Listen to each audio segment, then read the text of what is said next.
Alright, today we're going to take apart the transmission. This is about the last part I've got to disassemble.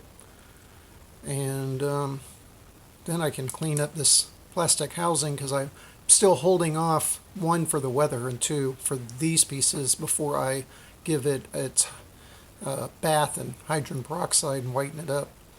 So without any further ado, let's see if we can break this down and take it apart.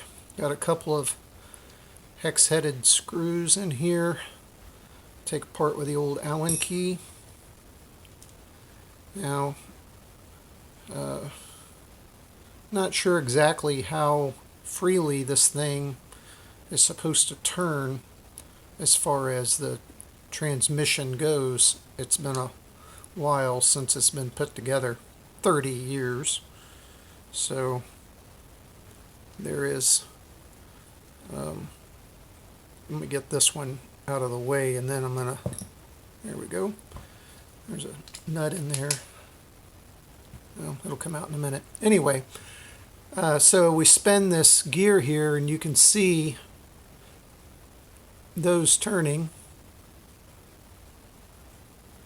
Both of those turn together there, both the drive gears.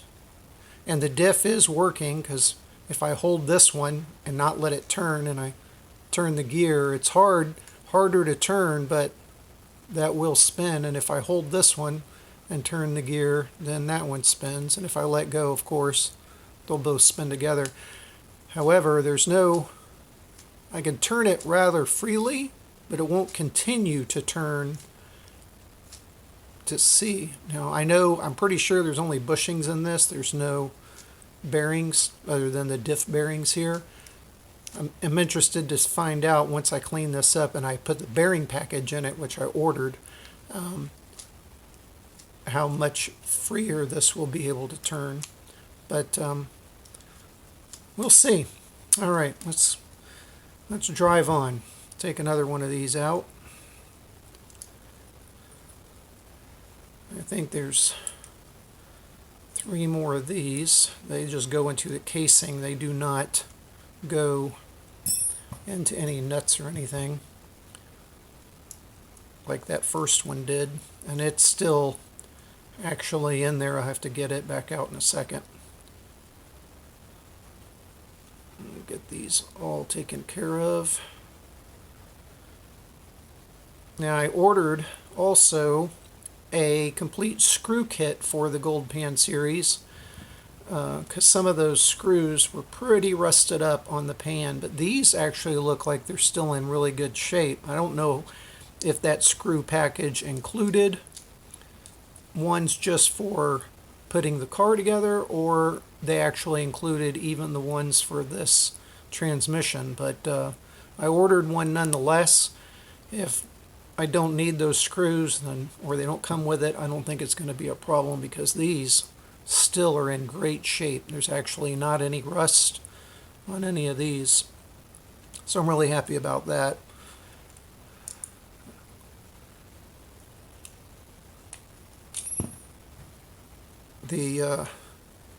Which is very surprising because there is a lot of rust on these drive gears or dog bone carriers or out drives or whatever it is you call them. I don't know the terminology right off the bat, but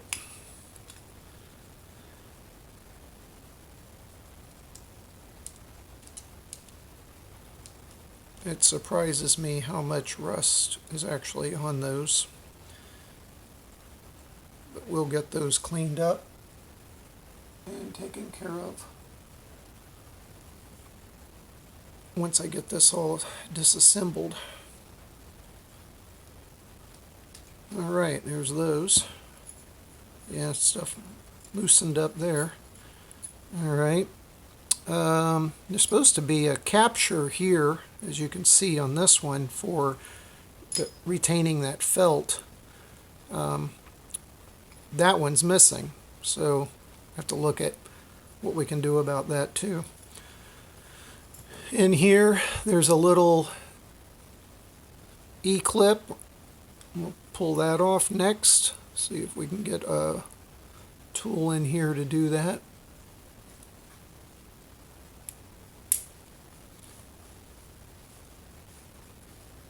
It is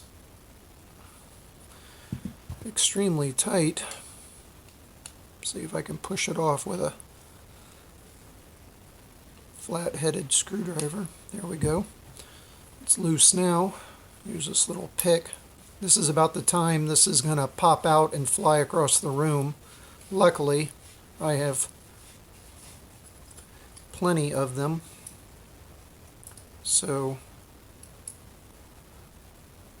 that shouldn't be a problem, even if I lose it. Like I said, it's gone. Okay, we'll find that in a second. So there is that. And yes, this definitely looks like this is a bushing, brass bushing in here that's seen a lot better days than before. All right. And there is that opened up. Here's that felt. From what I understand, you can get a bushing that goes in there too. Not a bushing, a bearing. And set this down for a minute. And also right here, you can see this bushing that's in there. Go ahead and see if I can pop that out. So now that is complete, and it can go in the ultrasonic cleaner. Yeah. Woo! Look at that. It's a little grody in there. So take that apart. Here is the carrier that carries the bushing or the bearing, depending on what you're going to put in there. I'm going to have to hammer that out of there because I'm definitely going to need to put a bearing in that jewel. So I did see some of these units right here on Craigslist. Not Craigslist, I'm sorry, eBay. So if I break it, I know I can buy me another set. So that's good. All right. What do we have here? I think this is the idler pulley. We need to take out this whole assembly here, pulls out. And then that looks like it's in relatively good shape. I don't see any teeth broken. So that's good. And on this side, no teeth are missing or broken on that one. So really happy with that. That one side turns freely. This one turns freely as well. Alright, so I'll break that down apart and get it out later. And what do we have left here? The differential needs to come apart.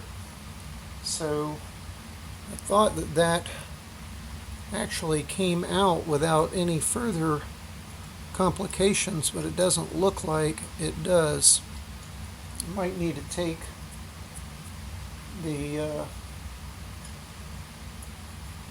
differential apart to figure out how exactly I get it off of this unit. Oh, there we go. Just pull. Just pull. All right. So there we go. That's free. And this differential will all come apart. All the teeth in here do not look too bad at all. Look like all the gears are still in pretty good shape. There's no teeth missing on here. Here, still a little bit of grease. Look at all that grime that pulled out of there. Ugh. All right.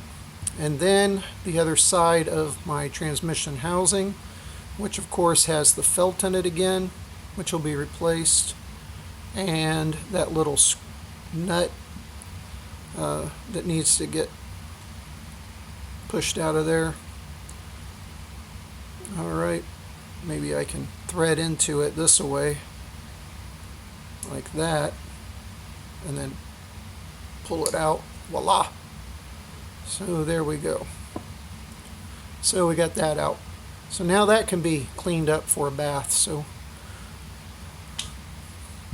we'll get those soaking and we'll tear apart this drive component and this diff and clean them up. Till next time.